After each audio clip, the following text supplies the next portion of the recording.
Down on Poor Daddy's class here. So we're just gonna go off in a little expansion. I know he covered the intent of patrols and general patrolling techniques in the last class.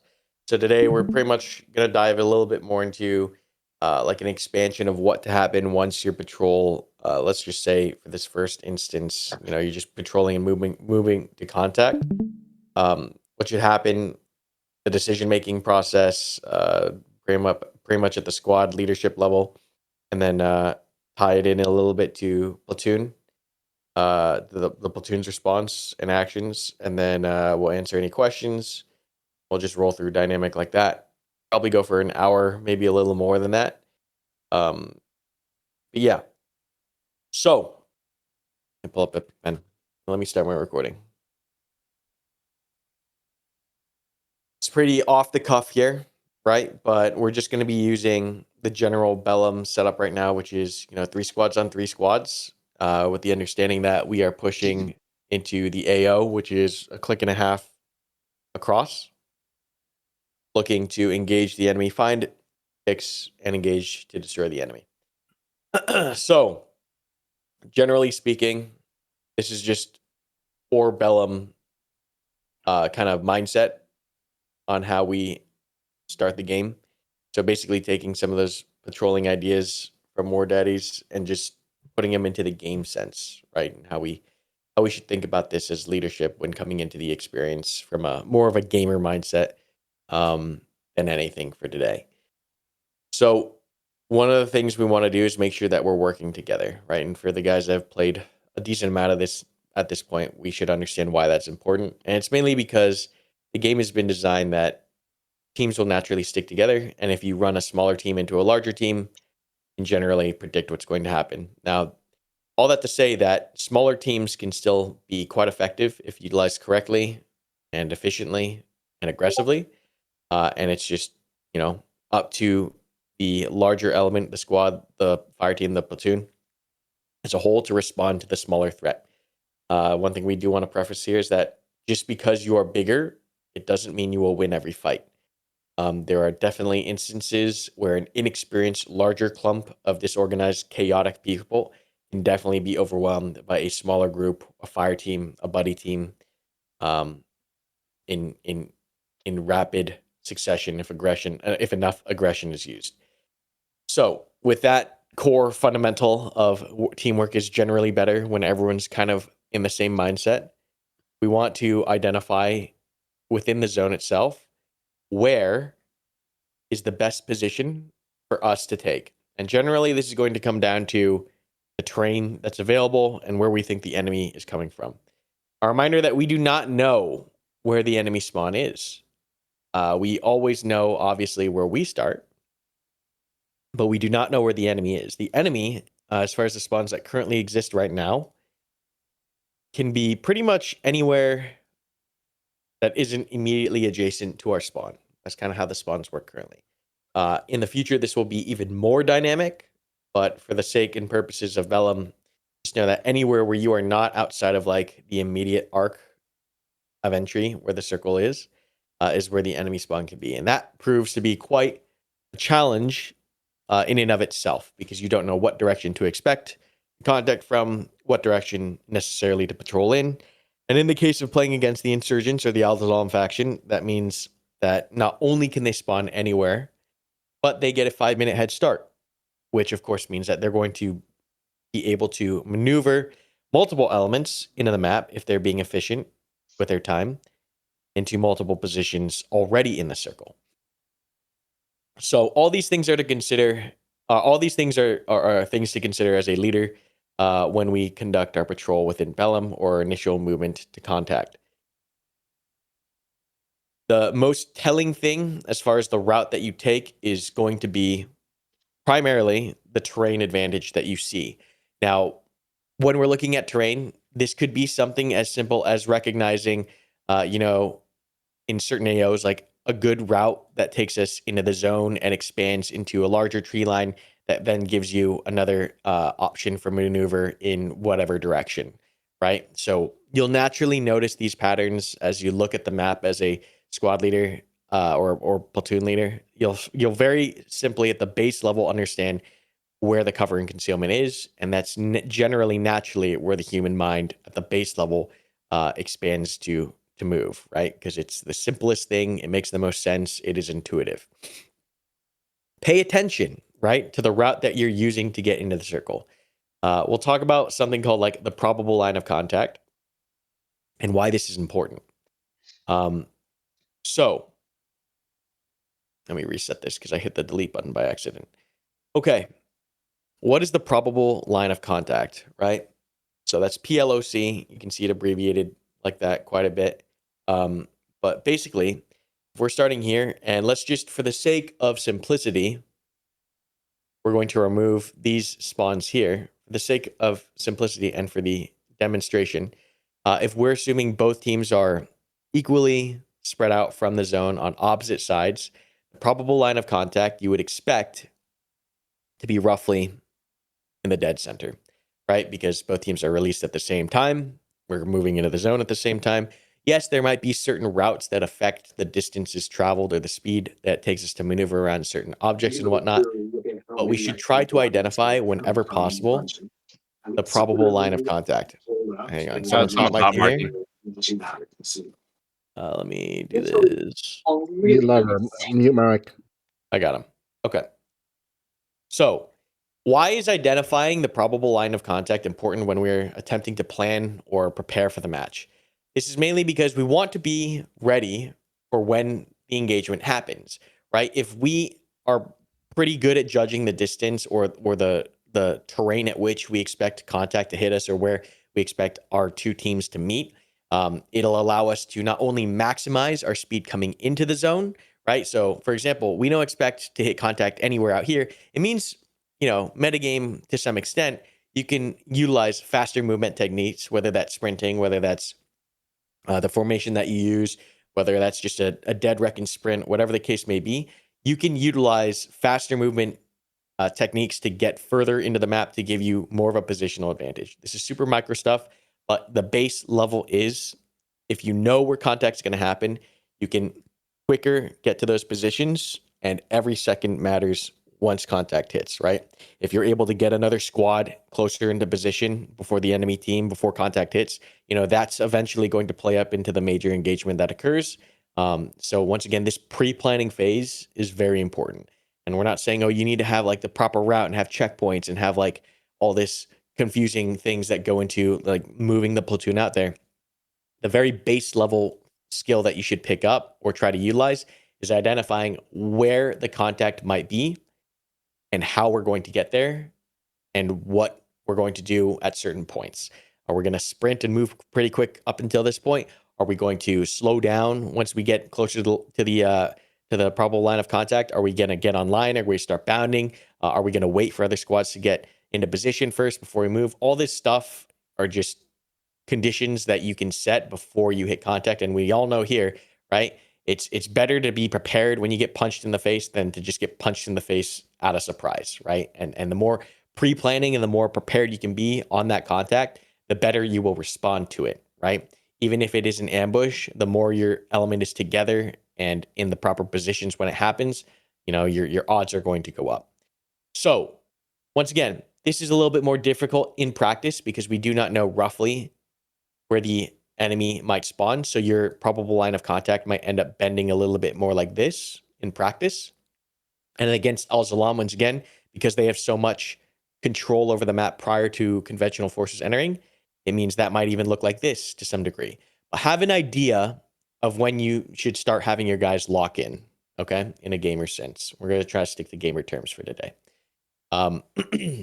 Now, one thing to keep in mind as we're doing this is not just the distance on a flat map of where this line might be, but also take into account, okay, well, if we don't want to use like an open field here, this might make us, let's just say there's an open field in the middle here, and then we have tree lines going around it, right?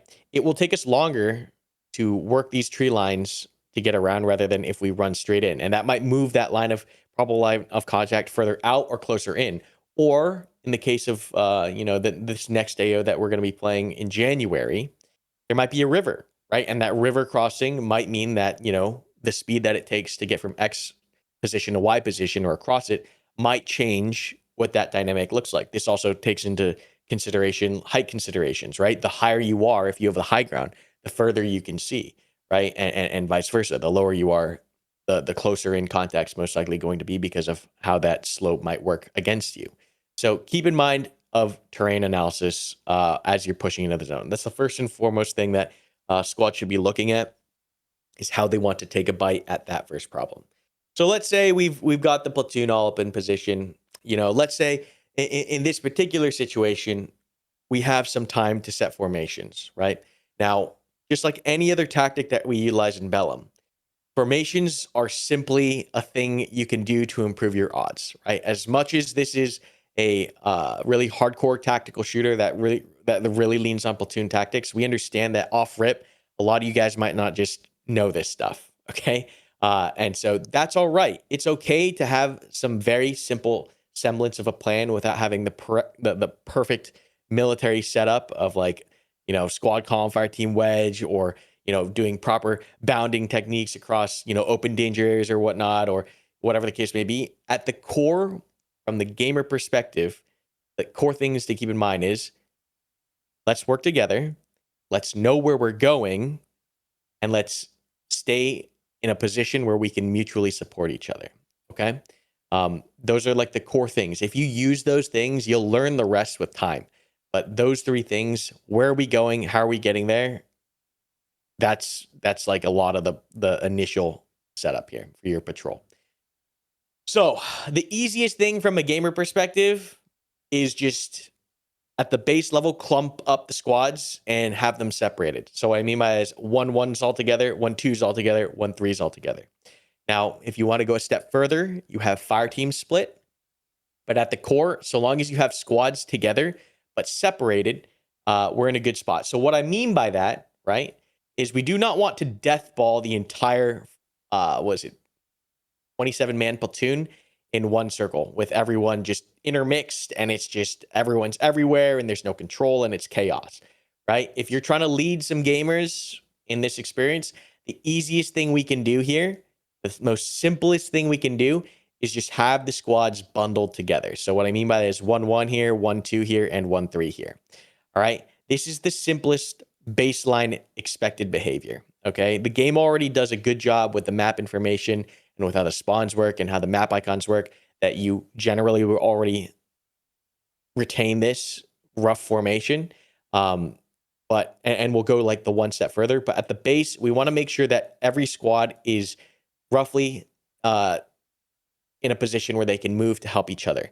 Now, the rule of thumb here, right? This is going to depend on the situation, the scenario, the terrain, and the mission that you're going to be working within, and the objectives that your platoon has set out to accomplish. But generally, this is going to be within like 50 to 100 meters max apart. Never going to be more than 100 meters apart in most cases that are currently available in Bellum. The reason for this is very simple. You want to always try to hit contact with as few people as possible. And the very simple reason for that is you want to maintain the element of surprise whenever possible, right? So if the enemy only sees two people, the only information they have is that they see two people in front of them. If they see the entire platoon all at once, they have all the information of, oh, we see the entire platoon all at once, right? So it's the simple idea of, you do not want to show all your cards at one time, and retaining that deception allows you more options rather than the entire element getting locked down all at once. So this is just at the core gamer base. Have the squad split out, but do not do the thing like in other games where you have these guys 500 meters apart from one another, and now it takes these guys, maybe 8 minutes to walk over to help, right? Contact can happen fast, and it's very lethal if you're being ambushed. So you want to always make sure that you have another squad that's within running distance, essentially. Like a quick sprint over is generally where we want to be. The way to think about it is we want to be close enough that we can run over to help, but not so close that if these guys are getting shot at from like an element over here, that it's going to affect us, right? We want to be far enough separated that if they get hit, we aren't hit, but close enough that we can run over to help, should that be the case. That's the way to think about that. Now, of course, this is going to change once again, depending on the terrain available, depending on sight lines, depending on any obstructions that might be, to the left, to the right, or in front of you. But just keep that in mind. Base level, like level 0, that's the way to think. Okay, now we're going to get a little bit more advanced into how do we flex skills a little bit more here now, right? Let's say, okay, we've mastered for the most part keeping the squad separated. What is a better way to move the platoon into the AO in such a way that gives us the most options? A lot of Bellum is based on small decisions that give you more options and recognizing the opportunity of when to use what option to the most advantage, right? And that's like just the warfighting mindset is like decision by decision, how to exploit every decision to its maximal effect. And these things generally accrue into an advantage you can eventually push, right? Or minimize casualties in the worst case scenario. So the next level step of thinking of, we've identified where we're going. How are we getting there? That's the part that we are in currently. First level 0 is like, okay, just easy peasy, 1, 2, 3, squad in a row, squad in a line. We're just gonna push like this, or in a file, I should say, and just reckless abandon in that direction. The next level is breaking these into fire teams, right? And this comes down to the squad leaders now. Squad leaders and fire team leaders, right? So fire team leaders, right? You guys have an actual position in this game.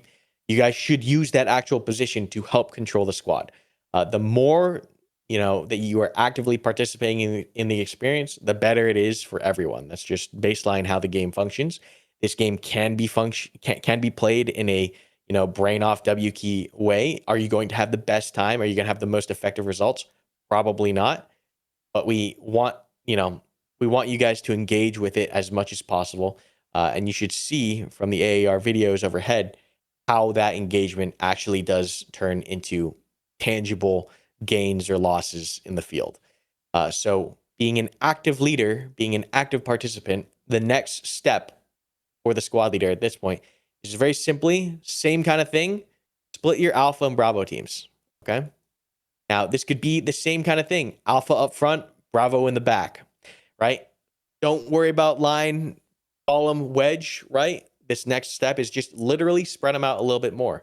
And you can kind of see how just by having this little separation, that's going to be leaps and bounds better than if you're all jammed up on each other. Okay. So just having separation with the same mindset that we just mentioned before. We want to be close enough that we can sprint over to help, should that be the case, but far enough away or separated that we are not going to be simultaneously engaged. That is the goal. Now, it might be the case that we might end up pushing Bravo up real close to Alpha, and now we're engaging at the same time. But we don't want that initial contact to pin down both elements simultaneously if it can be avoided. Now, there might be some instances, some exceptions where this might be the case where you do want, for some reason, to have both squads close or both fire teams close as you push up. But the general rule of thumb is get engaged with the smallest element possible, and then try to maintain separation so that you both cannot be pinned down by the same force, whatever it is that you're engaging. Now, of course, within the squad, within the fire teams, we do want these to be a little bit closer together. So while we had a 50 to 100 meter separation here, once again, this could change. If it's a really dense forest, this might shrink even more to 25. Like, don't look at these distances as like, this is the rule of law. It has to be this, and it can only be this. Anytime we're talking about formations, anytime we're talking about the distances or the speeds, like it is always going to change to be to match the situation at hand. And you'll learn with experience what that means. Generally, like open fields, right? We're going to open it up a little more. In forested, hard to see the guy in front of you, hard to follow the right path. We might shrink it in and keep it much tighter. So just keep an open mind when you're thinking about a lot of this stuff. Just know that it isn't rigid. The general ideas, however, or the concepts will remain the same. Get engaged with the smallest element possible, maintain separation, but be close enough where you can support one another. So now we've talked about easy, right? Separate the fire teams, okay? We can get into formations a little bit. The basic thing to think about, there's really only 3 formations you absolutely should attempt to know. There's only 3. You don't need to worry about anything more complex than this. And if once you are learning more complex things, you'll be at a much higher level of knowledge that you'll understand why you need to know why the other formations are important. But the 3 formations that are very simple that we encourage players to get a handle on, or to at least understand the terminology of, is the line, the wedge, and the file. Okay? Those are the only 3 that you need to, and they're very simple. They're very simple. You don't need to know too much about columns or anything like that. It is good if you do know it, but like for the base, like welcome to Mill Somebody kind of experience, this is all you need to know. And why do we use what formation? We can get into formations very briefly here. I know War Daddy got into it. I'm just going to give the gamer breakdown of it real fast. So the line is when we're all online, right? When you hear guys say get online, this is what we mean, right? Essentially shoulder to shoulder. Now, once again, this distance in between these guys, shoulder to shoulder, is going to change depending on the terrain in front of them. But generally, you want to be wide enough, once again, that you aren't going to all be hit by the same thing, but close enough that you guys can essentially cover everything that's in front of you if you're like, imagine combing through it. And what I mean by that is visually, right? I'm not saying, oh, you need to be able to like touch every part of this terrain in front of you in between each individual member. The thing we want to make sure is that we can visually comb through an area should the need arise, or if we're sweeping through to ensure everyone's dead. That's the distance we want to be apart. So obviously in an open field, you could be pretty far spread apart and visually cover, so long as there's no high grass or anything like that, you can see a lot of that, right? And you can spread out pretty far. Versus if you're in the forest or the jungle, you are going to have to shrink in because there's a lot of bushes, there's a lot of trees, and whatnot. And we'll talk about like some reasons why this is important. So talking about the line, okay, you'll hear guys all the time say, get online, get online, get online. Same thing. We do want to maintain separation, whether that's, a squad line or a fire team line, right? So if we're going online as a fire team, we're generally going to have the fire team split to some degree, right? Alpha on the left or Bravo on the right. And so you'll kind of hear some of those controls be used, as well as like left, right, line left, line right. And we'll talk about how to control the line a little bit from a leadership perspective. But just understand that this gives us the most firepower front. We use this when we're expecting to kill people to the front, and we're only expecting things to work with problems to our front. Usually this has another element supporting on a flank, right? Or we're not worried about the flanks for whatever case. This is full front, right? Full front shit. We're ready to kill anything to the front. Now, ideally, these guys are still doing a little bit of work, right? Maintaining some kind of eyes outwards, right? As much as possible. But generally speaking, once we get online, we're all looking to the front. Now, you can set this up any way. You can Alpha on the left, Bravo on the right. Whatever way you want to handle it, for whatever situation, it is flexible, okay? Just know that there's some advantages to having certain fire teams in certain areas. In Bellum, just to keep it super simple and standardized right now, the Alpha fire teams are generally treated as the assault fire teams.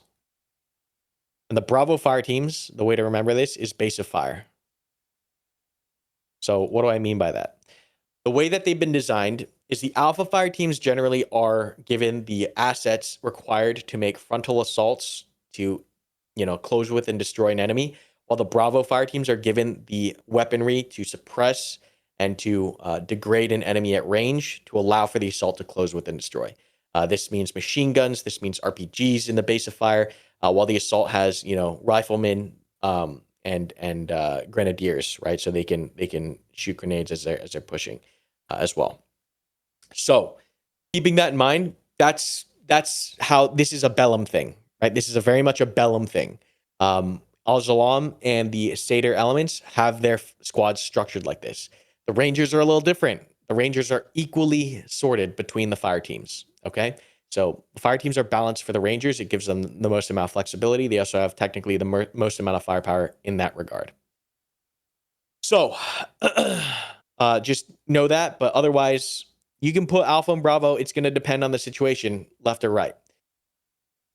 As a squad leader, the way you control this is you just call for the line, right? Alpha line left, Bravo line right. And generally, when you're making those calls, the line is going to be left or right of the other fire team, right? So if We have, let's just say we're separated in fire teams here in wedges. We'll get to the wedge momentarily. We get into contact to the front, right? Naturally, what will organically happen is this wedge, let's just say, let me delete this stuff. What will happen is we'll hit contact or we'll initiate on contact. Either way, before or on initiation, the natural thing to do, right? The instinctive thing to do is like everyone's going to want to be able to see and shoot this guy, right? Or these guys here. Your team will almost naturally get on a line, okay? Now, one thing to consider when doing this is it does not need to be a perfect razor sharp, completely flat line, okay? It might end up looking like a lazy W. It might end up being a little bit. You might even still be in a wedge and have the best eyes on the target. Don't think that, oh, he says wedge, it has to look picture perfect like a straight line. Don't. Once again, all this stuff is flexible to the terrain and the situation and scenario in front of you.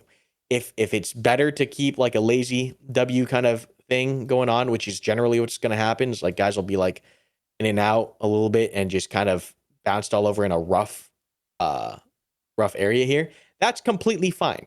That's completely fine. And this will naturally technically occur. Okay. But generally, this will happen on a fire team leader's call. It can happen instinctively as well. If you start getting engaged, like people will naturally start getting online because they want to shoot.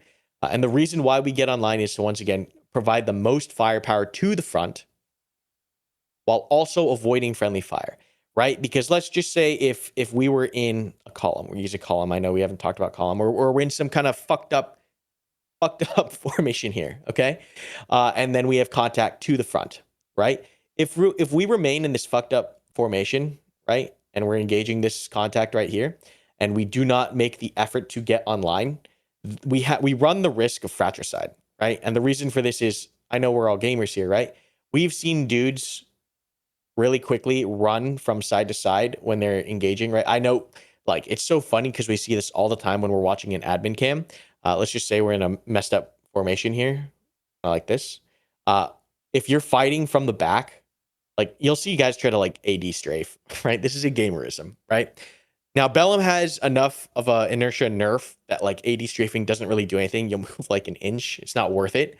But the reason why we get online is you want to work for the shot, right? We want to work for the shot, clear the friendlies, have a open line of sight to what we are engaging. And so we can affect our firepower without having to worry about fratricide. That is the reason for the line. It's very straightforward. The second reason for the line is going to be when we're sweeping through. Now, this might happen when we're pushing through a mass cal. It might happen after an assault, or it might happen as we're assaulting. But the reason we want to come through online is to literally comb the area, right? So I'm going to paint another thing here, right? I know we're getting off into a tangent before we get to the how we call for a squad line. But let's just say there's like a tree here, a bush here, right? And let's say there's a big bush here and like another small bush back here, right? And then let's just say there's, an enemy here, because players will naturally gravitate to cover and concealment, right? And let's just there's a dead guy lying in the open here, right? And then maybe there's an unconscious dude over here and whatnot. At some point, you're going to have to close with and destroy the enemy. Okay. At some point, you're going to have to do this. The reason we want to be online here, and like I said, we want to be online at a distance that allows us to visually check everything as we move forward, right?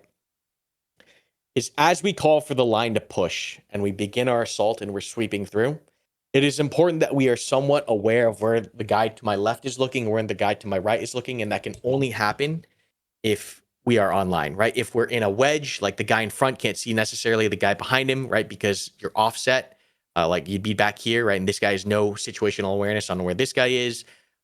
We just want to maintain awareness of where friendlies are. One, to prevent fratricide, but two, and I've seen this happen a whole bunch. The second reason is if one of these dudes in the bush shoots and kills one of these guys, whoops, that's the wrong button. But let's just say he shot and killed this guy, right? What we want is this guy that was close enough to have seen this and immediately be able to respond, right? The last thing you want is to push through a situation like this and not be online and have guys just walk one at a time into this problem, because this problem will not get solved that way, right? Because you're just this one guy that's sitting in a bush will just kill this one guy. And then if you're too far away and you didn't hear or see where that guy got dropped from, guess what? You're going to have to walk into that problem again. You will lose someone generally when assaulting like this. But the key is to have someone supporting next to you close enough that when you do get shot at, when you do go down, that enemy position is known and can be destroyed. Otherwise, you're just walking one by one as you're assaulting into an area, right? So let's change the situation. If we are not pushing in on line here, and we don't have awareness to our left and right and to where our friendlies are, and instead all we have is like this kind of weird situation over here going on where like we're pushing in with like multiple different angles, right?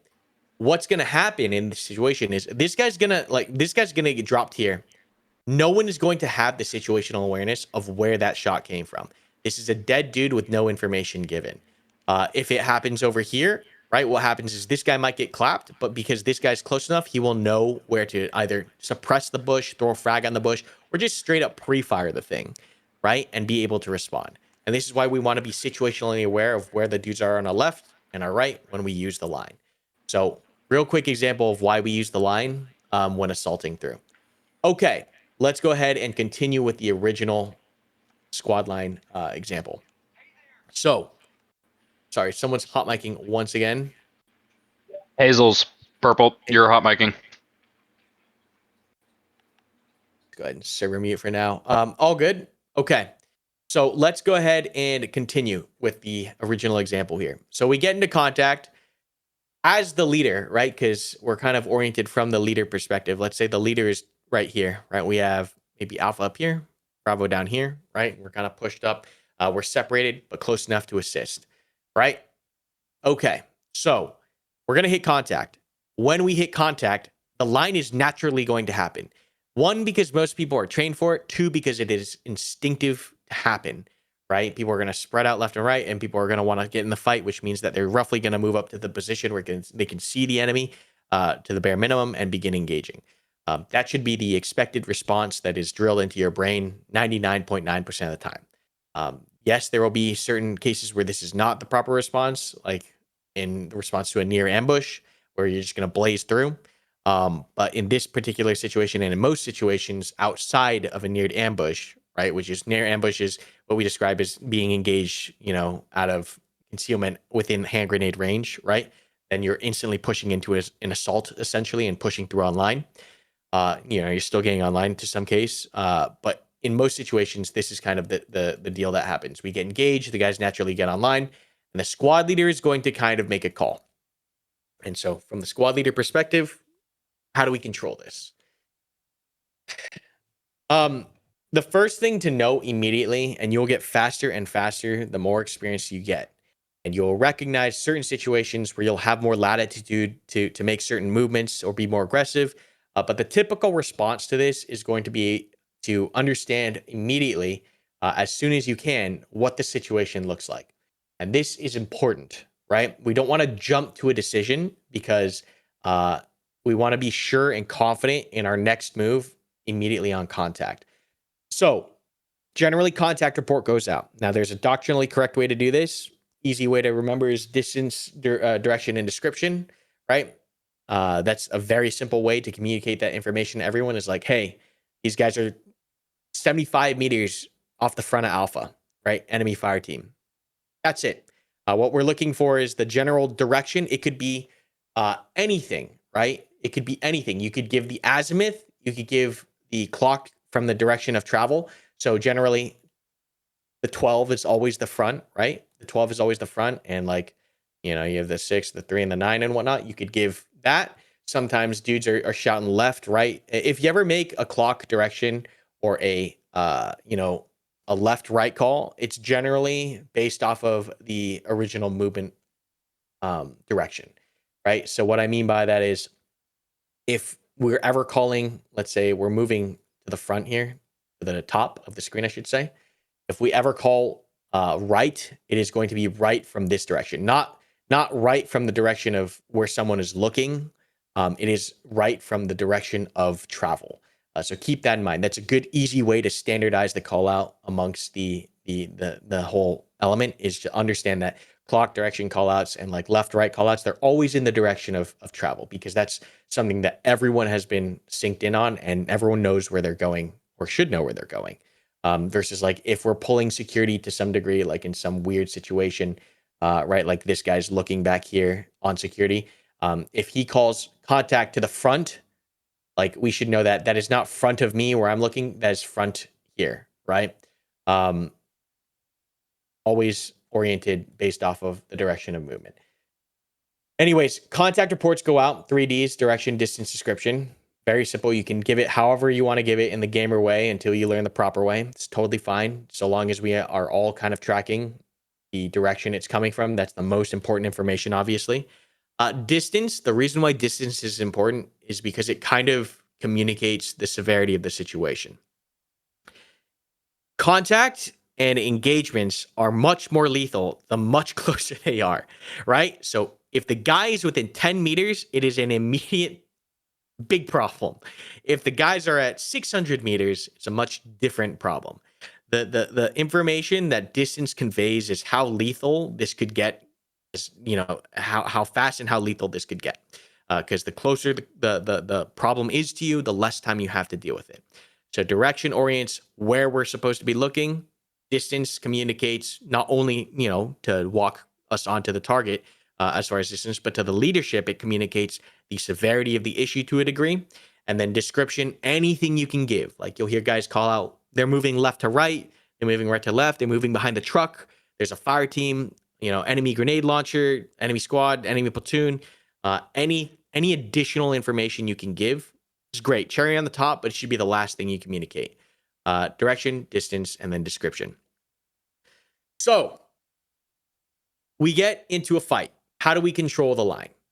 Now, in this particular situation, we're going to assume that this is relatively far contact, or like this is not an immediate near ambush. This is like a 200 to 100 meter engagement, right? That just based off of experience and based off of knowing how these engagements work tells you have a little bit of time, right? You can kind of react accordingly. There's no need to immediately panic or push into an assault or take any immediately drastic measures. Usually 100 to 200 meters, you're pretty good to figure things out slightly.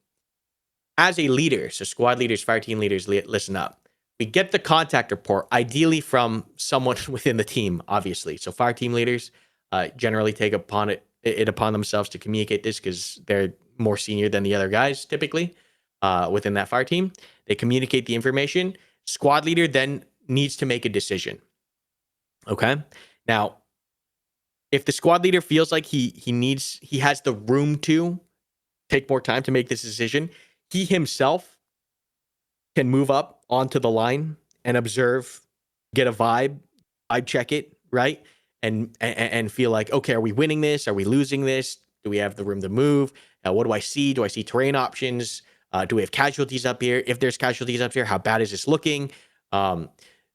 Understand that this is like breaking down the thought process second to second here as we hit this engagement. Once again, we're assuming we're near the probable line of contact. Hopefully we're prepared for this, and now we're piecing more information together. So Alpha's in contact. I do not want to jump Bravo in immediately if I can avoid it at all costs. Why? Why do we not push these guys immediately? Because retaining these guys, if we can hold them back, is like holding one hand in a fight, right? You can do a lot of things. You can fucking throw it in a fist, right? You can pull out, you can pull something out. You have it free if you don't need to use it yet. Okay, let's say we just don't need to use it yet. We want to keep the option open. You come up if you have to. You get more information, and once you hit a certain criteria, whatever that criteria, there's going to change from fight to fight, from area to area, to scenario to scenario. You're going to hit a criteria of like, okay, decision time, time for us to do something because I have the information that I need or the feelings that I need in order to do something, right? So what pushes us to a decision? Okay. We mentioned very briefly before, in abstract, it is how the fight is going. Okay. It's how the fight is going and what you are seeing. Generally, this can be boiled down to, are you winning the fight? Are you losing the fight? Or is it stalemated, right? And once again, we're only doing this with alpha if we can avoid it. And most likely, it has to do with range, right? Like if they're within 50 meters, like that's pushing my criteria to where like I want Bravo in the fight right now because this is once again much more lethal. I don't want to waste any time. We want to start shooting, right? So the closer they are, the faster you have to make the decision.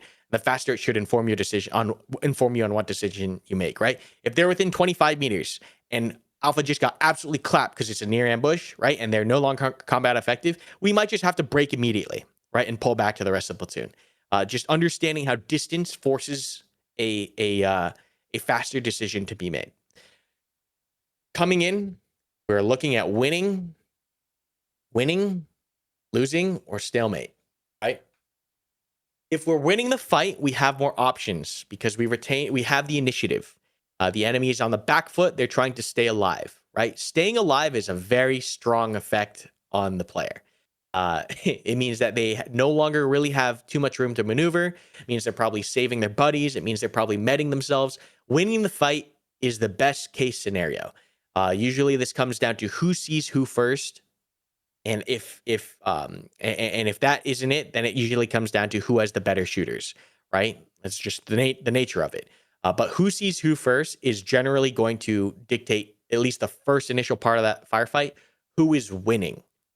Because off rip, if I'm set up in ambush and I can drop two of these guys, three of these guys, right? Off rip, like there's no chance. There's no chance that these guys can come back and win this fight, right? That's why being prepared when we're thinking about moving, right? We're thinking, once again, go all the way back to that probable line of contact. That's why thinking about that is important. By thinking about where in the AO are we going to hit contact? Where are we going to slow down, right? Because a team that recognizes better where this line is and properly maneuvers to the line instead of just W key sprinting up to it. Like, let's say these guys are stopped and they're moving very slowly. They're moving, they're stopping, bounding up, right? This is why we mentioned this in the beginning. If we can identify roughly the probable line of contact, we can better prepare the movement procedures that we're going to take up to the line of contact, and we'll be in a better position on the first contact. If we are not paying attention and we're shift W keying past this line and you hit contact, yes, your alpha team or the guys up front are going to get decimated, right? And that becomes a massive problem. So this is why we mentioned probable line of contact and why you need to recognize it, is because it is going to impact the actual firefight that plays out once it occurs in most situations.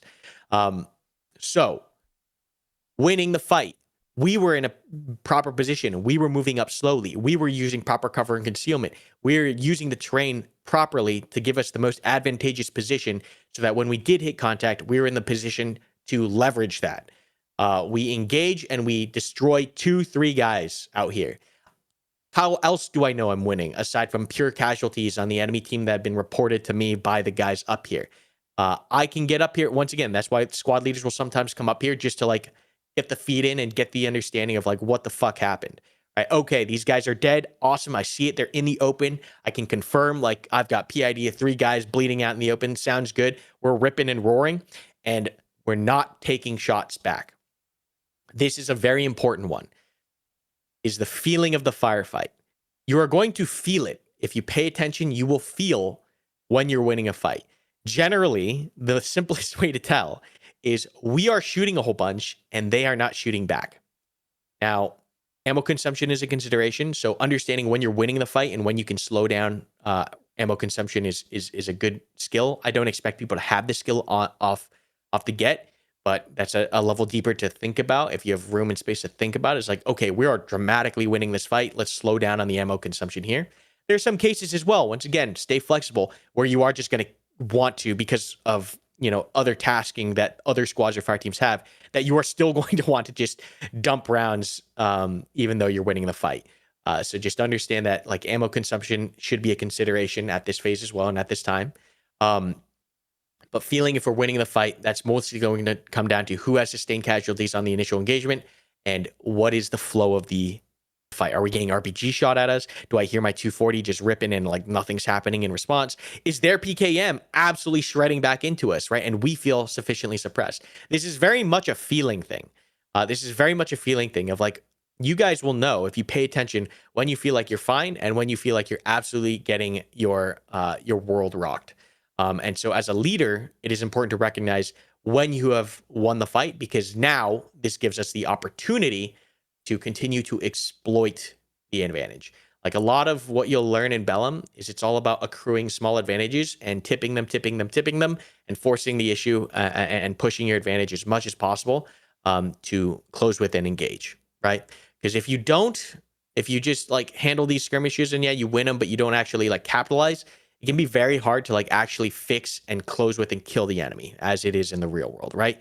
You need to see the opportunities of when we can actually demolish the entire enemy element here, push in and kill them all, right? We don't just want to harass at distance. Oh, we won the harassment, but like we weren't able to do anything too actionable or too impactful. You always want to look for opportunities of like exploiting or pushing the advantage. In any case, if we win the fight, because I have this Bravo team in reserve in the rear, it means they have not been spotted yet, right? And that offers us the advantage to flank right, to flank left, whatever the case may be, versus pushing them both online and now they're both engaged, they're both decisively in this gunfight, and now the maneuver from either one would be they'd have to be doing it under fire, or they would be spotted, right? This happens a lot of times. They would get spotted maneuvering because they're online engaging. So this is why we want to maintain this element in reserve as much as possible. So once again, this is at a mid-range engagement where we have the time to think, okay, and we're winning the fight. Now, if we're losing the fight, same kind of thing with winning the fight, you will feel it. You will see it. You will know if you're losing the fight. You'll be like, oh my God, Alpha's all down, combat ineffective. There's like one dude up here and it's cooked. What do we do in this situation? Now, you're going to have to make a decision based off of the situation at hand and the factors at play. There's no one exact perfect answer here. It's all going to depend on the terrain in front of you. It's going to depend on where your friendly elements are. It's going to depend on a whole bunch of factors. But if we are losing the fight, the one thing we have to recognize is that our options are now more limited than they were before. Winning the fight, it sounds very simple, but winning means you have more options. Losing means you have less options. Just because you're tied to these guys here on the ground who require aid. You need to figure out how to stabilize the situation, if not break contact completely. And sometimes you do have to leave these guys, right? As much as we don't want to think about leaving guys behind, no man gets left behind. Like sometimes for the better of the squad, like it will happen. Otherwise, everyone will die. This is just a reality of the decision that you might have to make in the field, is that you might have to break back. Now, that doesn't mean you never come back. Maybe you break back, you come back with another squad, and you try to work your way up to the body. Remember, these guys have some time before they die. That's the purpose of the gray state. They have roughly 5 minutes, decreasing as they're up here. Don't think you have to immediately rush up, because the worst thing you can do here, there is a wrong answer, and the wrong answer is pushing Bravo into the Alpha Mascal and trying to provide aid immediately. That is never going to be the right answer. For the reason that you have not dealt with the thing that caused the Mascal first, and now you have guys treating like the Mascal up front. You have no one on security, because like generally what happens is like maybe two people start tending to wounds, and maybe you have two people shooting back or holding security. This is never going to be the proper answer or response when we are losing the fight, is to immediately jam into the casualties. We must stabilize the situation or receive support before tending to these guys. So how do we stabilize? We'll talk about stabilizing a losing fight. Okay. The biggest thing, the most impactful thing we can do is report it up, get another squad sent over. And once again, we talked about very early on, right, why we want to be mutually supported is because when this happens, because it can happen quite often, actually, that someone's going to hit a Mascal on the first contact. In most cases, having that other squad with you makes this problem much easier to deal with, right? Because they can come in, they can help, they can suppress, they can push them off, they can assault, they can provide security, they can help you render aid later. Like having more bodies here is critical, because once you have a Mascal, you need a lot of bodies to fix the Mascal. You just do. That's just the nature of the problem. Players in Bellum don't give up because we have the limited life system. Like every casualty, for the most part, I've ever seen in Bellum has waited their 5 minutes out. These guys will wait for you. They will wait for you to try to stabilize because they want their lives, right? That is a very critical point of game design that you must recognize is different from other games. Is that players do not give up. They will be there if you can finish the fight effectively and get to them on time. So call for help, get assistance, and the main thing we want to do if we're trying to hold the line and stabilize is just prevent the assault. Prevent the assault by any means necessary from the enemy force. This might mean expending a unnatural amount of ammunition or in order to do so, trying to regain any amount of initiative you can. Right? If we're in this situation and I want to stabilize, I'm pushing. Once again, keeping the elements separated, right? Because if we're all together, we're all getting mass killed. Because this element was separated, I can push them just a little bit. It doesn't even need to be too far, like 20, 30 meters, other direction, or separated to another terrain feature, and then have these guys unleash everything in this direction to buy some time for an assisting squad to come in, right? That's one thing we can do to stabilize. The other, it's just going to depend on terrain, but just understand that the base level thinking here is do not let the enemy close. Do not let them close with us by whatever means necessary. Usually this means expending a ungodly amount of ammunition. But that's typically how we're going to respond in order to stabilize. The second option is to break contact, right? And as shitty as it sounds, sometimes we just have to leave alpha and either pull back, kind of reset ourselves, get assistant and push back in, or pull back. Maybe sometimes that whole alpha team is just in a completely bad spot. They were crossing an open terrain feature. They're in the worst spot. They're never going to get picked up, and we can reconstitute, right? So just keeping in mind that, understand that when losing the fight, Bellum is a very unique game where going backwards is a viable, real option in order to retain your presence on the field. Because if you throw the whole squad into a squad wipe, you're all taking that walk of shame back from the main. Understand that when losing the fight, leadership respawns and reconstitution are at play, and sometimes you just have to break the fight, take the L, right, and live to fight another day as a squad. So just understand that. We're just going through the very basic stuff here. Okay. Now we're going to talk about the interesting one, right, which is the stalemate. So let's say we get up here, right, and this is probably what's going to happen the vast majority of the time that you're playing in Bellum. Is you're going to get up here. Should be a wedge in the back. Sorry. And Alpha's engaging, right? And Bravo's still kind of hanging around in the back. We're up here. And we can't really tell who's winning or losing, right? Maybe it feels like an even fight. Maybe we don't have enough information to make the determination if we're losing or winning. Losing, you'll know real fast. Winning might take some time to understand if you're winning. But losing, you typically know really quickly. If you're at the standstill, then you might just be feeling it out. And sometimes that's what happens, and it takes time to figure it out. Now, there's certain things we can do to win the fight for the platoon, right? And have another squad sneak in, right? And that kind of requires a little bit more coordination. But that would require going back all the way to getting the squad online, okay? So getting the squad online. How do we do this as a squad leader? Why do we do this? Once again, generally we're winning and we want to destroy at range, or we want to create a position with the entire squad to engage and have another squad come in to assault. That's typically why we're going to get online, but we just want the full firepower of the element oriented at the contact. Usually, hopefully, our flanks are protected at this time. But let's say we want to get the squad online. As a squad leader, maybe you come up, maybe you don't, right? Maybe you just know the map already. You're paying attention. You're a good squad leader, and you did a lot of planning. And you know the terrain features on the left and right of your position and where you are, and you're paying attention to the map, and you can make the call from here. But sometimes you need to get up here, and you need to make this determination. Okay, left is left has some rocks, right? And we got some cover here, and the right is an open field, right? And we get up here and we look at this and we understand, okay, another squad's going to come in and close with these guys. I just want to kind of solidify this flank, keep these guys fixed and engaged. We're going to call up for a line. I would just call line left. That's it. Doesn't have to be super complicated. Line left. These guys should know line left. So line left, line right is typically going to be oriented off of the element that's already engaged. It can also technically mean line left or right off of where the squad leader is positioned. Just understand that that's usually when line left and line right are called. It's in relation to the element that's in contact or the squad leader. Typically, they're going to be the same. It's going to be the same thing. But just understand how that call gets made and how to control this as a squad leader.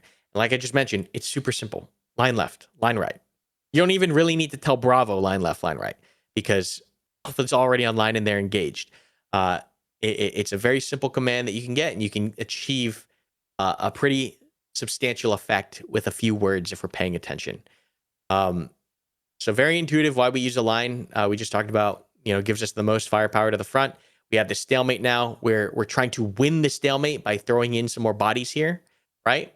And we're trying to keep these guys pinned, win the fight. Once we win the fight, we can pin these guys. Once these guys are pinned, I can work with another squad to push in. I could even have another fire team, if distance allows, to push in and close with an engage. But winning the fight generally means that we need to be outputting more fire than the enemy. We need to achieve fire superiority, retain the initiative, and apply pressure after retaining the initiative. Gaining the initiative does us very little good, I should say, if we do not take advantage of it, right? Let's say we get up here and we make no additional movement. If we make no additional movement, yes, we might retain the initiative and we might deny the enemy's ability to maneuver aggressively towards us, but we do not exploit the opportunity to its fullest. And we always want to look for opportunities to do so, right? So when we get the initiative, when we get fire superiority, when we have the freedom to assault and maneuver and make the plays because we are winning the fight, we always want to be doing that whenever possible, as safely as we can, as logically as we can. And that's like a next level of thinking that we'll get to. We're not going to get into assaults right now.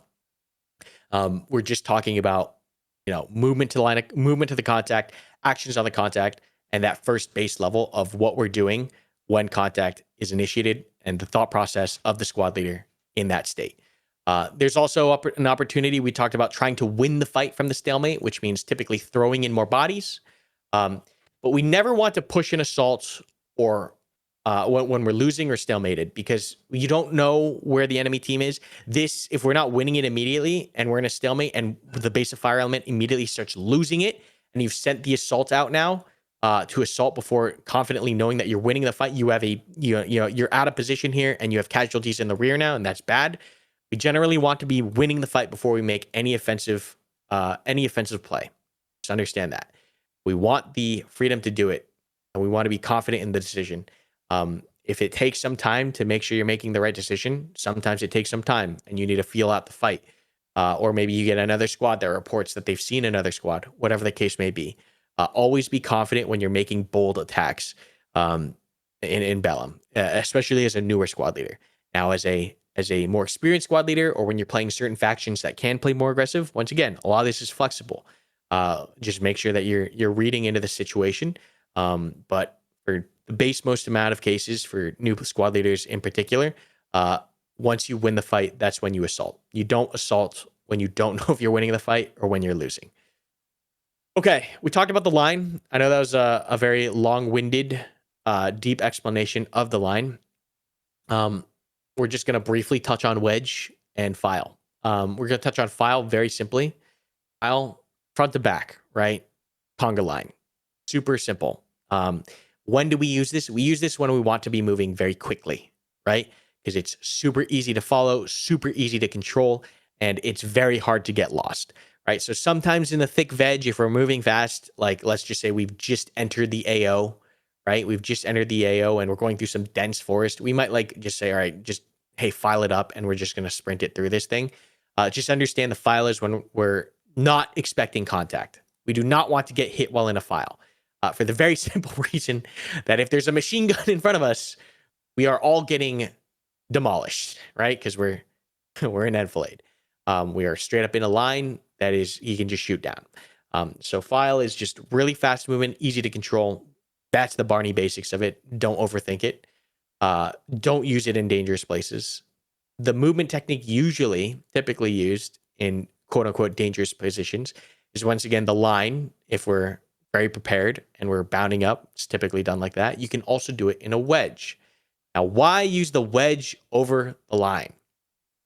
The wedge gives you more control because it's easier to spot these guys from the rear. If you're the squad leader, you can kind of manage these guys a little bit better versus like in video games, it's kind of hard to like look left, look right, and like maintain a proper line at all times when doing general movements. Typically, the line is very slow, right? We're walking through or we're salting through online. It's not like we're moving quickly online. It gets out of control pretty quick. But on the wedge, like the guy behind can kind of see the guy to the front, and they can kind of work off each other a little bit better. It also provides you decent firepower in all directions. This is just geometry stuff, right? If the line gives you fire angles all to the front, the wedge, because of positions, right? If we go like this, gives you decent coverage in pretty much 180 degrees to the front, right? Because everything in front of us, we should be able to see at this point. It also has the bonus advantage of easily turning into a line, right? And this is the primary reason why this is so great if we hit contact, right? Let's say we hit contact at the front. Let's just do proposed positions here. If we take contact from the 12, what needs to happen in order for this fire team to get online? Well, it's incredibly simple. This guy moves up, this guy moves up, this guy moves up. Easy peasy lemon squeezy, right? Super easy to get online. Let's say we take contact from the left, right? What do we need to do in order to get online? Oh, what do we know? This guy's the only guy that has to move, right? Easy peasy. Last situation, right? Contact right. How do we deal with contact right? Well, just as you can expect at this point, hopefully, these two guys simply need to move up, and we have the line. This is like a very important reason why the wedge is used, right? Is because you get firepower security in all directions, 180 front, right? You also have the flexibility of getting online to the front, left, or right really quickly. Versus like if we don't want to maneuver in a line unless we're completely sure that only the contact is only going to be coming from the front. Because if we take contact from the left, right, even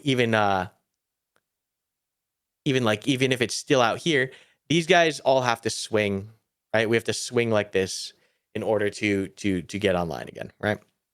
So just understanding the geometry of the formations, why they matter, why to consider it as a fire team leader, squad leader while moving in Bellum, like all that stuff matters. Because once again, that first contact that happens, generally what we see in the project is that once first contact happens, the entire firefight for the next 30-ish minutes, if not the rest of the game, is going to be, let's say the firefight breaks out here.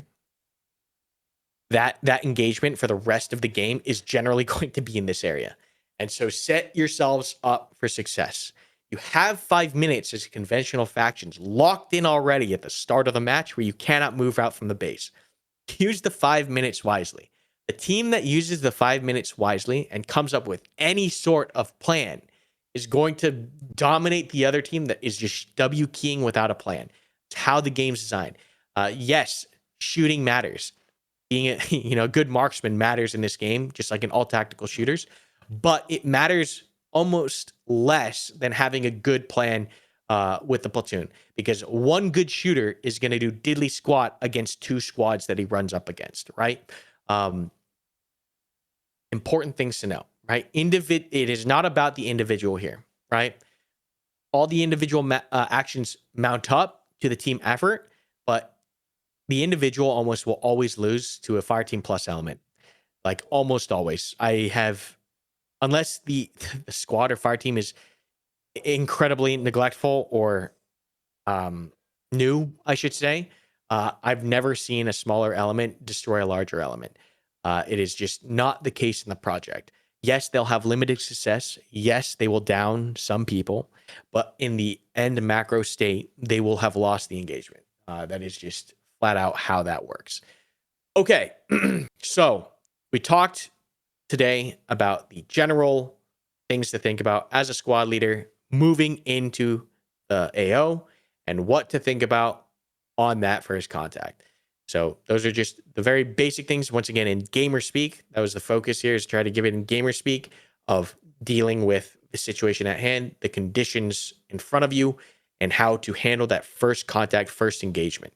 We're going to now transition to the platoon general stuff as far as how we should look at this from a platoon perspective. And then we'll go into If I questions. could, just 1 second, just before you move to the platoon level, if you could just describe basically where you would put different elements of your fire team, fire support wise, like in a wedge, if you're echelon right, you'd have your saw on the left because you have less guys on the left. Okay, Does that so make I'll sense? pause you right there. Yes. Yeah. While that is amazing to think about, and if you ever get to the point where like that is ideal, we can explain it. I'll explain it a little bit more. What I will say is at the base, if you're new to squad leading, do not worry about that. Right? That is like it is a little bit of a min max you get, and yes, it will matter in certain cases. But there are just a base level of fundamentals to understand of like leading the squad, just having the fire team separated enough, just ensuring that you're like initiating the contact correctly, making the right call of pushing up and pushing back. Those decisions matter much more than like is my saw on the left or right. Yes, it does. It Roger. does matter, and it does Sorry, make a a little difference. too detailed. A little too detailed. Yeah, we can kind of explain it, and I'll kind of get into like why we put certain weapon systems where. But like in the grand scheme of things, like basically what I'm saying is there are other decisions that you will fuck up or do incorrectly as a fire team or squad leader that will matter much more than if you've put your saw on the right or on the left. Yeah. If that Okay. makes Yeah. sense. Sorry, I was going a Um, little too detailed there. yeah, We were going a little in depth last night with War Daddy and stuff like that, and I sure, was for sure. touching And on once that. again, we're Okay. just doing the base level gamer think right now of like, don't Gotcha. get into the Gotcha. like, oh, I have to have my GL in the second position. I have to have this on the right. The base level to think about this is that the most firepower in most of these squads currently, yes, the Russian GL is pretty powerful. And then the RPG, we have new RPG rounds going in this weekend. Yes, those are powerful and important as well. But generally speaking, the easiest weapon to cause the most casualties with are going to be your belt feds. So the way to think about it, that is like your RPD, your PKM, your SAW, right? Your SAW gunners. Those guys, your 240s. Those guys are going to be the most lethal, most impactful currently on the field. Yes, the RPGs are important. Yes, the grenadiers are important. But for the gamer, if we're going one level further, one level deeper here, the next thought process would be, where do I want my belt fed? Where do I want my belt fed? Don't worry about the GLs. Don't worry about anything else. Where do I want my belt fed? And just understanding that I want my belt fed in a position to where they can lay down the most hate when contact, where contact is expected. So if I'm expecting moving in, right? If I looked at the probable line of contact, I look at how we're moving into the AO, and I'm looking at where I'm most likely expecting to take contact. Yes, you can 100% say, all right, I'm expecting contact left. I want my saw over on the left side. Does he need to be in this position? Does he need to be in this position? Does it really matter? Not really. Not in macro. Not too much. There are other things you're going to mess up before that actually matters. But basically, you want your belt fed in the position where they can immediately start laying down hate, whether it's in response or an initiation onto the enemy force. And that's just basically looking, once again, probable line of contact, looking at the route in, looking at where we're expecting to get hit from, where are we putting him? That's the best way to do it. Rangers, this changes a little bit more too, because you have the 3 240s with the gun teams. We're not going to get into weapon squad stuff today. We can get into we'll do a whole weapon squad thing with attach and detach guns, and basically allocation of the gun teams. But we're not going to get into that today. All we're focused on is the base level gamer of like, I'm starting a squad lead in Bellum. What should I think about? Think about where you're going. Think about where you're going to hit contact. Yes, you can move the saw around. Yes, it does matter. But also think about, okay, once we hit contact, winning, losing, stalemate, what's the next decision? Very baseline, very simple stuff. Okay. So, talked about position, getting into the platoon movement into the AO. So, we looked at it from the squad leader perspective to a degree. Now, how do we zoom this out and think about it from the platoon perspective? It's kind of the same thing, right? It's just bigger. It's just bigger. You could push the entire platoon online and have this is 1-1, this is 1-2, this is 1-3, and we're all online and we're pushing like this, right? But once again, just like a line in the fire team or squad level, we have less security to the flanks, right? And if we take contact from the flanks, it will take us a long time to maneuver the platoon into position with having the individual squads move into position. So it's kind of the same basic thought process. It's like, okay, what is the best way to move into this? Do we want to move in? The common thing is like, oh, it looks like it's a column, but it's like a file, column/file from a gamer perspective, right? We could do this very simple, like I mentioned before, very simple to control. 1-1 up front, 1-2 in the rear, 1-3 in the back, right? Or 1-2 in the middle, 1-3 in the back. Very easy to control, very simple. However, same problems if we're walking in a file, just like in a squad or fire team. Same concept applies. If we take contact at the front, this guy's going to have to move all the way up here. We're all getting shredded by PKM potentially. Same kind of thing. Maintain distance, maintain dispersion. if we're moving up to contact, it's the same thought process, right? Maybe we are in a wedge, right? Oh, there goes the AO. Maybe we're in a wedge with 1-1 up front, 1-2 on the left, 1-3 on the right, right? Or vice versa, right? And that, okay, same thing. If we take contact up here, I can swing 1-2 round. Take contact down here, we can swing 1-3 round, right? It's the same thought process, but bigger. And don't neglect that. We've added in the platoon leader roles to help with the organization for this weekend's test. But just it's the same kind of thought process, just bigger. Okay. Let me think if there's any other bare bones platoon things I want to get into aside from just thinking about where the squads are going. I don't think so. Yeah, keep them close together. It's the same thought process from the fire teams. You don't want your fire teams 400 meters apart because if one of them gets hit, like the other can't do anything. Same concept at the platoon level. Make sure your squads are close enough that they can assist, but are not so close that they're going to also be engaged. Okay, we're moving to questions. Go ahead. I was going to say this might be past the foundational stuff, but we do a lot of offensive tactics when it talks about the platoon and the squad. Do we want to talk about just base level? Hey, this is how you set up like a security posture, 360 degrees. Because a lot of times, a lot of guys will sit there and they won't move. I think they were doing an AR where either whichever one you want to hit, brother. Your class. I noticed we do talk a lot about offensive tactics, but we don't talk about what happens if we're on the receiving end of someone doing offensive tactics. Sure. Okay. So, like we can go squad level. Are you talking about like after contact's been initiated or like before? So like OPs, words, right? OPs. Here, I'm going to give an example, and hopefully that paints a better picture. So we are all along, and we are essentially waiting for the Rangers. We're not necessarily in an ambush. We've been pushed back already, but we know that we do not have enough lives to do any offensive maneuvers to waste. So instead, we're going to hold terrain. Okay. So yeah, you get what I'm saying? Like, how would a squad or a platoon, if you want to explain how they would hold terrain in respect to Bellum? Because a lot of that in real life doesn't really transfer over per se. But and you know, obviously the game more than I do. So Sure. Okay, so we'll talk a little bit about defensive stuff or like holding things for whatever reason. It could be to secure a flank. It could be to lay an ambush. It could be just to fight a delaying fight or skirmishing at range. Okay, so let's do this. Okay. We'll do two scenarios. We'll do one where the enemy movement is known, and one where it isn't. So let's just say we were decimated, right? We were completely annihilated on first contact. We want to break contact, and we want to hold for whatever reason. Maybe the leaders are doing a leader huddle, and they're figuring out the next step. Maybe it's some dude had to go take a dump, and we need to wait here, unfortunately. Maybe it's the leadership is waiting to reconstitute all of Alpha Fire Team back in because they all got whacked on the first engagement. All right, let's talk about that to a degree. We're assuming we've broken contact, and once again, gamer breaking contact is very messy. Gamer break contact at the base level is just try to get as many guys out as possible, as quickly as possible, while maintaining pressure to the enemy. Right. And the best way to kind of describe this in gamer speak is, let's say we're breaking contact. The single thing we want to walk away from this is we need to know where we're going, where are we breaking contact to? Because the last thing you want is everyone to just scatter and run and it just be chaos.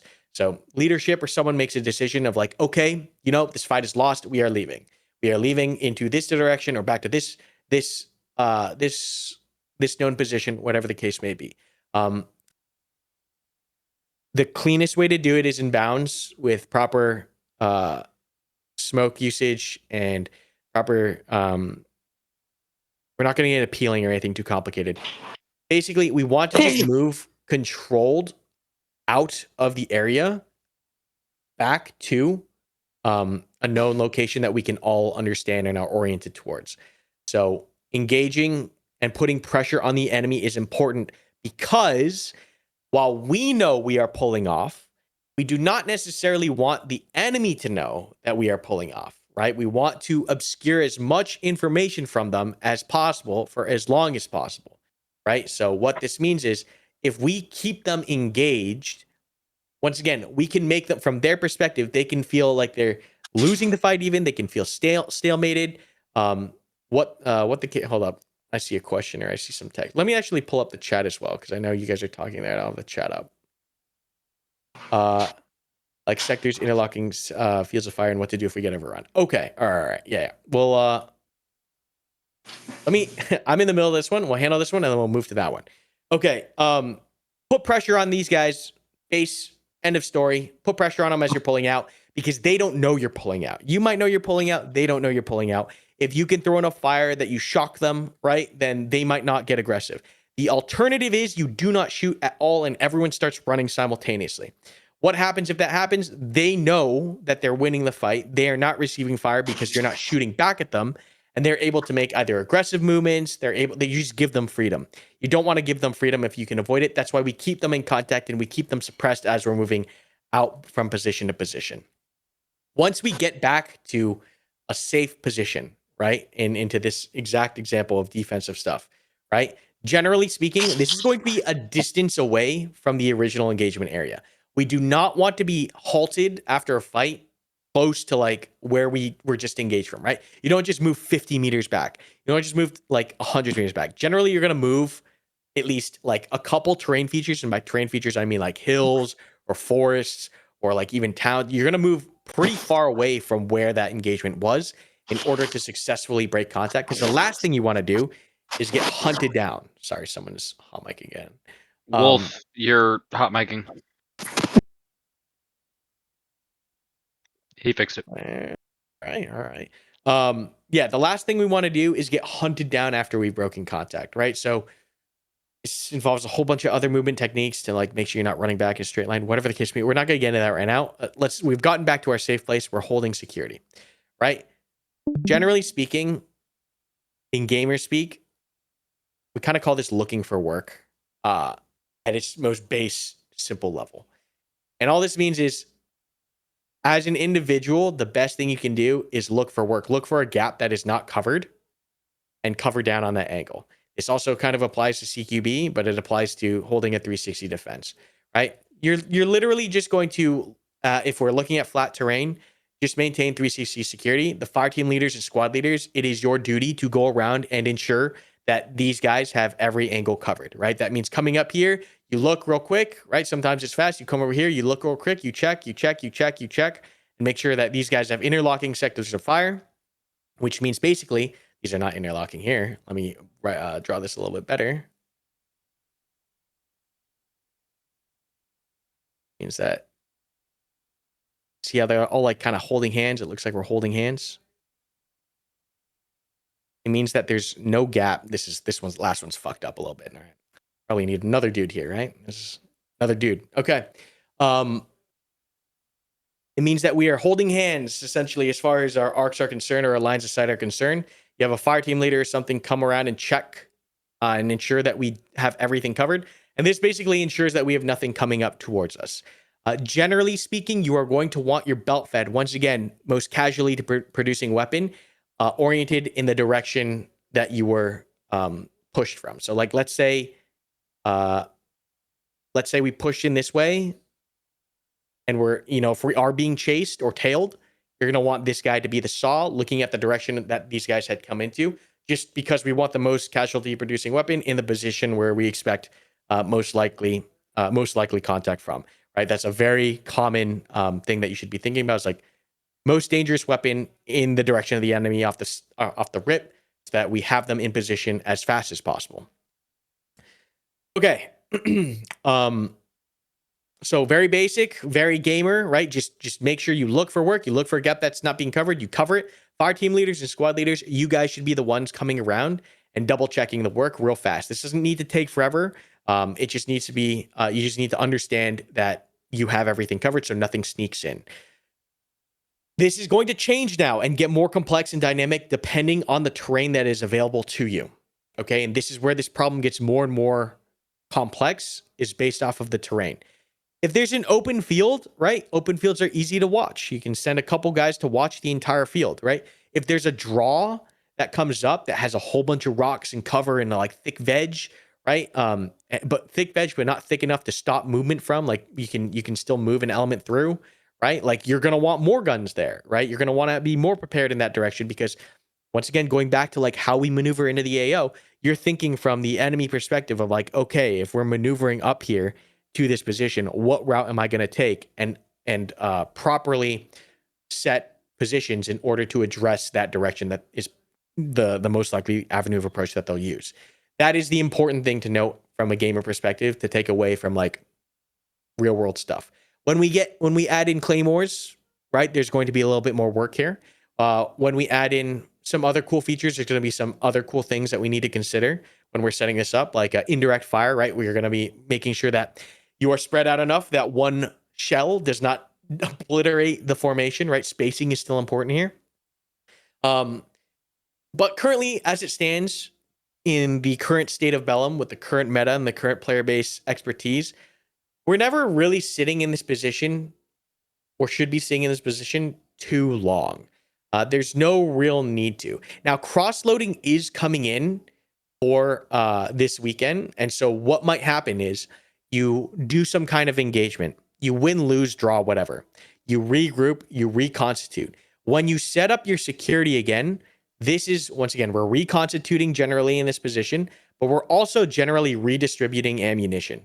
And this will be a thing with this new weekend, is that when these guys come in or when ammo needs to be redistributed across the team, this is when you will do it. And you will do it while maintaining security because it takes some time to pass mags from one person to another. Okay? So maintaining security while you're doing it is important. The last thing you want is to get walked up with everyone clumped together, passing around mags and absolutely slaughtered. There's not enough of a static position from the ranger perspective to set up OPs or anything like that. We can kind of get into the Al-Zalam mindset of like why we would set up defensive stuff and kick out OPs because they do have more time. Those 5 minutes do allow you to set up an ambush. But the core thing to take away is just maintain security, maintain dispersion, right? Just because we have 360 security, if we're all on top of each other when we are doing this and one grenade can kill us, it is still not effective. Respect the terrain that is around you. Understand, once again, the route that you will use, the route the enemy will use, and have a plan for how you will leave this position if you need to, right? If you have done this in a position that is unfavorable to any kind of maneuver, you have failed off rip. What I mean by that is, let's say that you've decided to do this at the edge of a tree line, and you have nothing but 400 meters open ground in this direction, and this is where the tree line is, right? And you're at the edge of the tree line.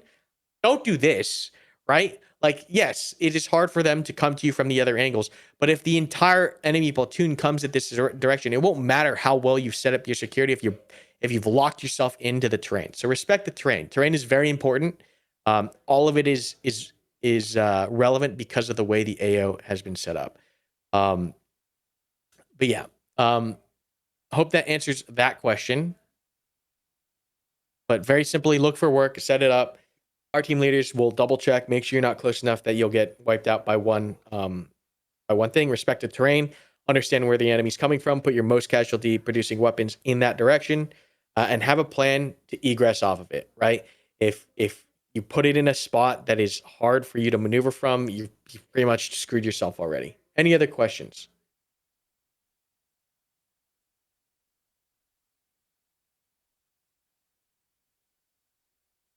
If you're throwing claymores in there, you're gonna throw EFPs in there too. There's a lot. We'll talk about all that stuff when we get to it closer. Sorry, I was just still caught up on the fact that you confirmed that we're gonna have claymores. That just makes me happy. Yeah, claymores, IEDs. There'll be a lot of. I mean, there's a lot of stuff still coming.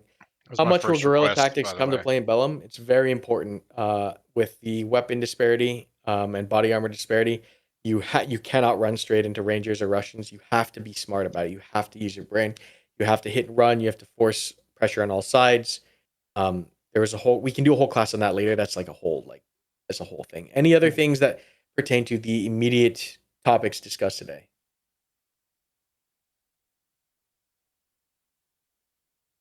No. All good. I just have a Neat. suggestion with the formations and things like that. Maybe integrating them into the loading screens. I had said something about it like earlier, but like just so it's like passive Yeah, we things have that people can learn and stuff. definitely a good idea. We haven't even begun our in-game learning materials Yeah, yet. But yeah, that's a good point. yeah. Just some quick suggestion. That's all. These tactics work in other milsims unless you're playing like a really Nope. No. yeah, unless you're playing like an organized event, usually not, just because most other games are not set up for this stuff. Even then, you can one tap everybody in Arma, so you can just go off by yourself and kill the whole squad. Yeah. Unfortunately, yeah. How to deal with squad mates that don't follow or listen to leadership. So these should be handled by admin stuff in the future. Unfortunately, right now, of course, like it's just the devs who are adminning the servers. But if you have a troublesome or a someone that's just causing issues or griefing, right? That stuff can always just be reported, and then admins will come in and pass a warning or whatnot. But yeah, just try to communicate with that person. Yeah, that's the basics. Try to communicate if the person is griefing or whatnot. If the person is making an effort, he's making an effort, right? At the end of the day, everyone to this experience is fairly new. But yeah, if someone's blatantly griefing, yeah, just pass it through an admin channel and we'll handle Also, it. you'll realize those guys that kind of just don't listen to squad leaders and want to go do their own thing. Karma's repeatedly been on the point that the lone wolf will die. They're not going to have a fun time. They're going to get bored. Yeah, the game has been designed such that if you do not stick with the team or you run off on your own, like you can't really do much. You know what I mean? You'll walk around in the forest alone. You'll be looking for the enemy on your own, and then like on the off chance you spot the enemy first, right? That's assuming you spot the first. If you get spotted first as a lone wolf, you're just dead. Like there's nothing you can do. You're just dead. Because most of these guys are running 4-9 platoon deep, right? Or like let's say you do spot the enemy, yeah, you might drop one or two dudes. The rest of the once again 4-9 platoon deep, they'll hunt you down and they'll kill you. That's how it's happened every single time in admin cam, and it's very like they'll learn, right? And that's where you get the this is just me walking into the forest and getting murdered. Well, yeah, you kind of walked into the forest to get murdered alone, kind of thing. So that problem generally solves itself. There's nothing you really can do aside from let that dude learn by experience that he's gonna walk into the forest and get murdered. Um, yeah. Otherwise, if they're blatantly griefing and they're like shooting at you and like causing issues, then yeah, just ping an admin. What about lone wolves joining other squads? So we've put in squad role blockers now, so having a lone wolf squad is not possible anymore. So don't even worry about Thank that. you. So we have to fill up the squads completely first? Yeah. Or I'm talking oh, about being in a I'm talking about being in a filled squad and having your one dude like a machine gunner go off, leave you, and join another squad. Not literally, but just stick with another squad. So you're kind of fucked. That's a That's Oh, really like good. guys that are in That's Discord a harder one to deal with. grouping up? I don't really know if that's ever happened. I'm If saying it that does because it happen, specifically happened to me, and it was obnoxious because he didn't get punished for it. He was able to live, but we were just fucked without a machine gunner the whole match. mm-hmm. Yeah, well, there's definitely things we can do on the game design side to adjust some of that for sure. But yeah, I think someone we'll had look at mentioned that. it There's just I more before. think stuff the we can friendly do fire design-wise. thing will fix that. No, the friendly fire thing you were mentioning. If you're not near your fire team leader, your platoon. No, because technically it extends to any leader. Because like Oh, okay. let's say if your fire team you get out there, your alpha fire team leader gets destroyed. If you come back to friendly lines and like the intent is that you reintegrate with the closest friendly element, right? Then you're afforded that protection. So that's a unique case of like lone wolves joining other squads. We'll have to look at that. I mean, that's a really weird one, but there's I definitely see probably that being a lot less common, even though it did happen, and I mean I have seen it once or twice. It's not as common as I think it might seem. Even if it happened in like one of your games, being that we've only played like 2 playtests as supporters so far, it seems like it's more common. But I mean, I'm there sure was- that in like regular gameplay and stuff like that in the future, I saw it like once the whole I time think I it's was almost in. Yeah, like a this was good thing. one incident, and it was just specifically obnoxious. It was the only negative experience I've had with the game so far, but we just weren't really able to do anything about it. We couldn't kick him. The other Yeah, that's squads were kind of telling him to fuck off. that and go that'll stick get with us, and he just that'll get did his own fixed thing. and ironed out once there's more admin tools and stuff like that. I'm sure Karma can talk to that. Yeah, like there's a lot we can do there. Yeah, we'll handle that as it comes up for sure.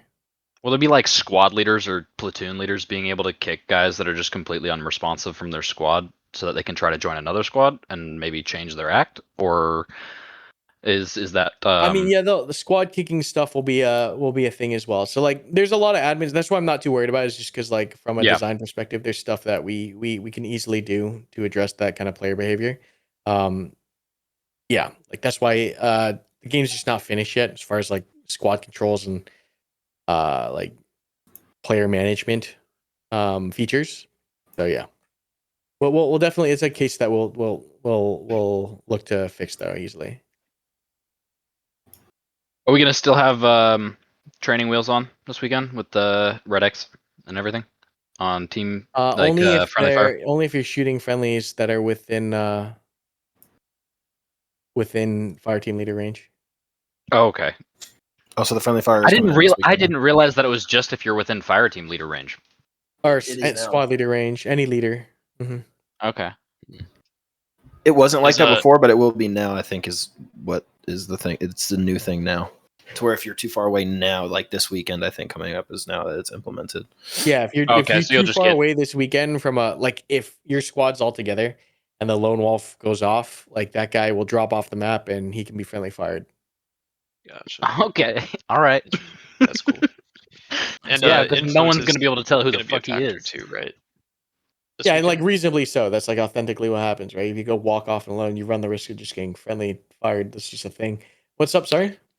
I was just asking. I think we said earlier that influence is going to be operational this weekend as well. TBD. We're still working through a couple bugs with it. At the end of the day, once again, influence shouldn't be a thing that you're like cognizantly moving towards. It's a thing that will happen if you're winning, you know? So there's not really anything that should change your play style with or without it. It just ends the game faster if you're doing well, if that makes sense. Yeah, It's yeah. like if you're wiping and absolutely destroying them, it ends the game faster. So it's not just a Yeah, slugfest. correct. Like a mercy Correct. rule That's thing the way to kinda think about it. almost? Yeah, it's a mercy mechanic. Oh, so we should be expecting a update download between now and this weekend. Yeah, there will be an update. We'll push probably Friday night. Are we getting a third session on Friday? Oh no, we're just getting the 2 sessions. Never mind. No, just the 2 sessions this weekend. Or 2 days. My bad. 4 sessions or whatever. Yeah. At the end of the day, like admin commands and admin enforcement is going to be the best thing against bad behavior. But there's enough in there already that like there's enough in there already that disincentivizes pure lone wolfing. The lone wolfing with a squad one is or not lone wolfing with a squad, but like joining a squad you're not supposed to be with is an interesting one that I'll have to think about. There's definitely things we can do though. What about I think squad people saw queuing? it, but I'm sorry. I was just asking Sorry. about squad queuing in the future, so like you can play with your friends and like, because for example, like it's funny he brought that up with like going and that one guy going off with another squad, but like say you want to play with your friends or whatever, like when people actually buy the game and spend their own money to like play the game and stuff, and they want to play with their friends, but they have their friends are in another Yeah, there will be a squad. form of party system because we have to go ahead and make the whole social system anyways because we're not on Steam. Yeah. Okay. Cool.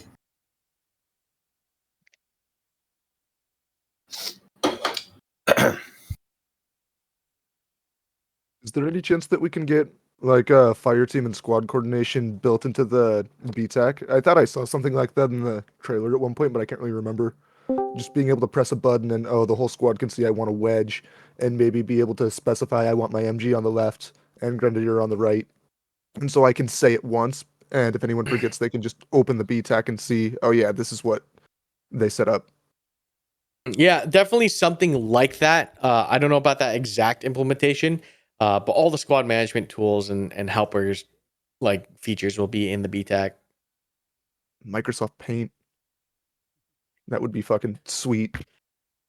When will we get a I map that you can also, host yourselves to practice on? We're working on a training Yeah. map thing. I don't know if it's going to make it in before the new year, but we're working on it.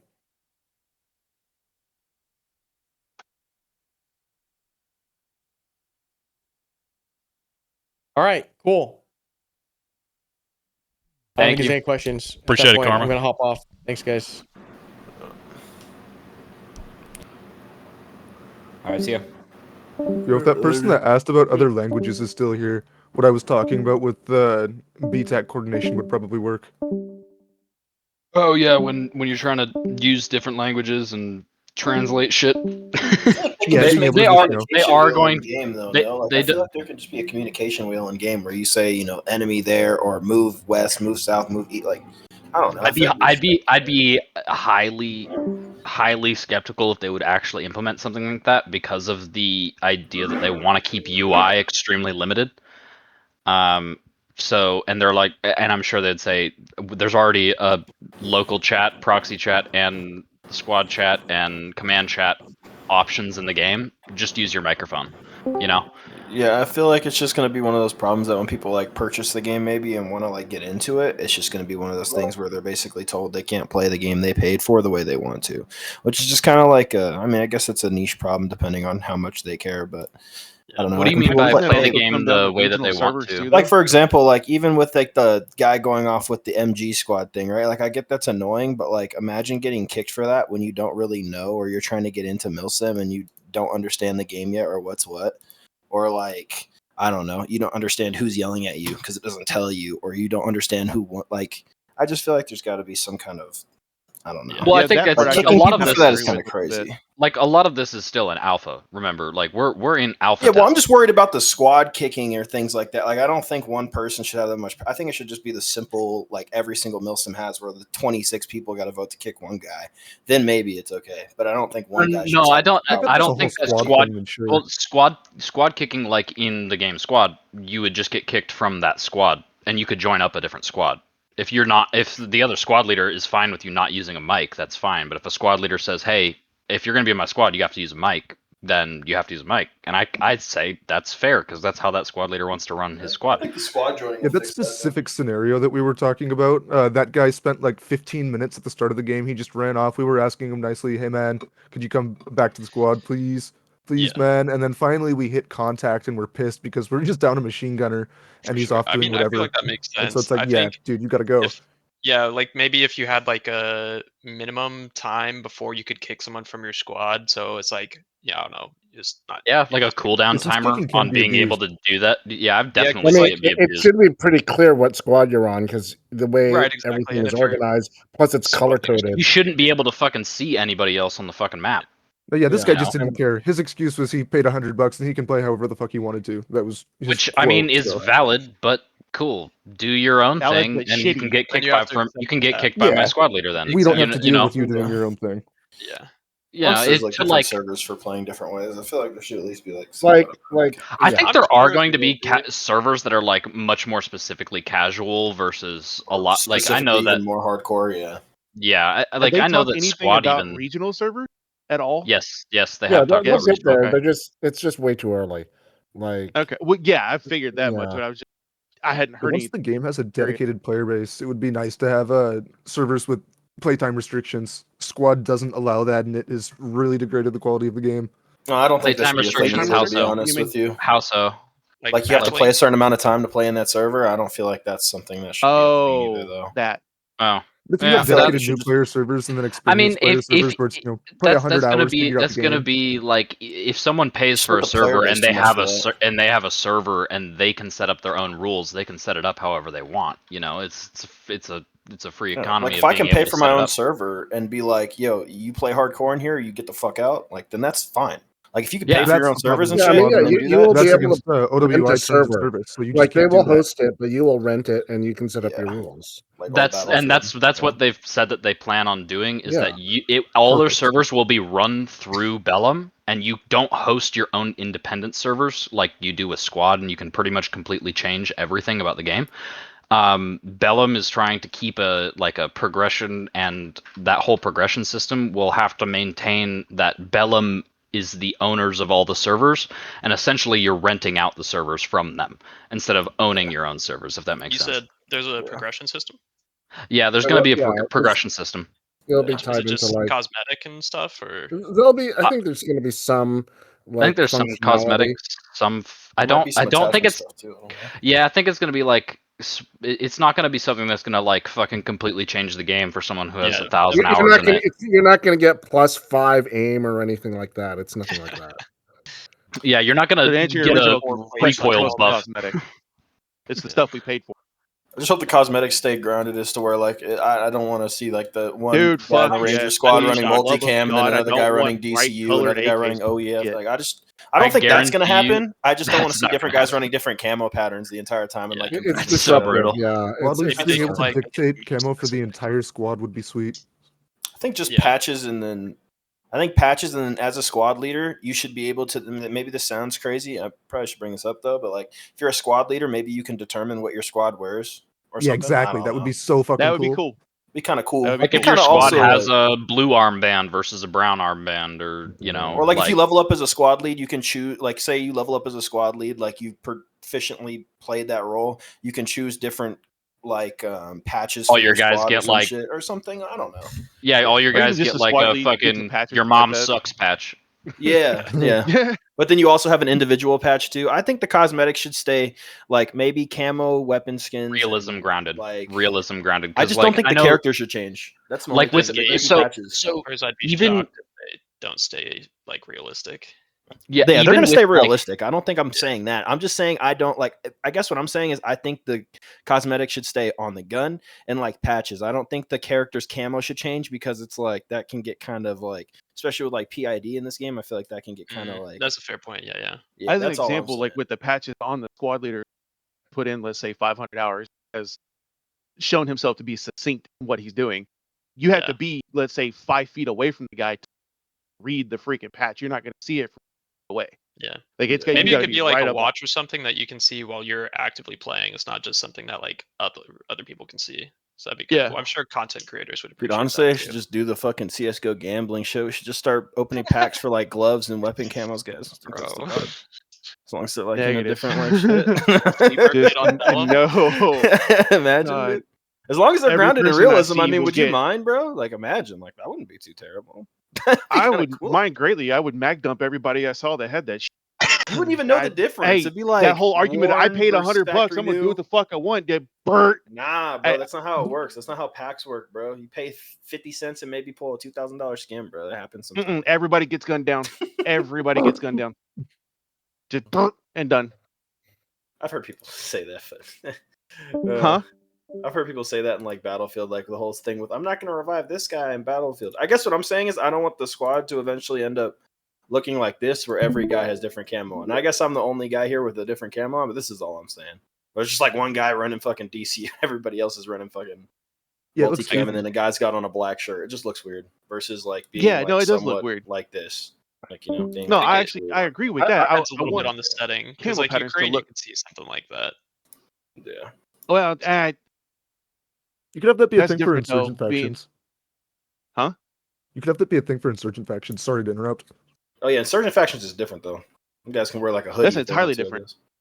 Yeah, but get all to kinds use of custom Ukraine as an stuff. example, they've got different shit all over the place. Just simple fact that they got budgets from all over the place. They've got gear being donated to them from all over the place. That's why they've got different weapons, camo, different this, different, everything they use is different.